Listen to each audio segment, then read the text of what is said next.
Jean-Michel Mestre craint aujourd'hui pour la santé de sa femme. Le 14 mai, une méningite est diagnostiquée. Le virus de la listeria est en cause. Quelques jours plus tard, une voisine des Mestres est elle aussi hospitalisée pour les mêmes raisons. Ils veulent continuer le traitement jusqu'à être sûr d'avoir éradiqué complètement, avec les prélèvements et les analyses qu'ils font, la bactérie d'origine de la listeria.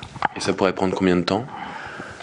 Je pense que ça devrait pouvoir, ça fait déjà 2 semaines, on avait établi sur 3 semaines, donc je pense que la semaine prochaine, on devrait avoir un résultat que j'espère positif pour pouvoir qu'elle puisse reprendre une vie à peu près normale. L'affaire sanitaire est devenue médicale. Les cas de listériose sont habituellement rares, 2 à 3 cas par an dans le département. Avec les 2 sexagénaires de Saint-Cyr hospitalisés, c'est la 3e fois en 2009 que le virus de la listeria est identifié.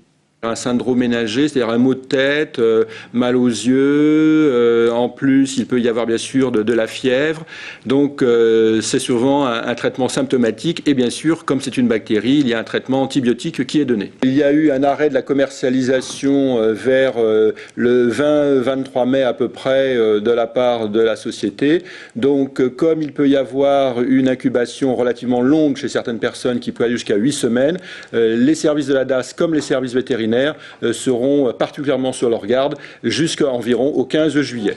Le producteur dont les lots sont soupçonnés était ce matin sur le marché de Saint-Cyr. Pas pour vendre, mais pour demander de ramener les produits laitiers. Ce qui est dur en fait, c'est de se rendre compte qu'on travaille avec un produit fragile. L'alimentaire, c'est quelque chose de fragile, que ce soit mes fromages ou autre chose, c'est pareil. Et les risques sont importants. Depuis 30 ans qu'on fait ça chez moi, on n'avait jamais connu ce genre de problème. Et très franchement, on n'y pense pas, on n'y croit pas jusqu'au jour où voilà, ça vous tombe dessus.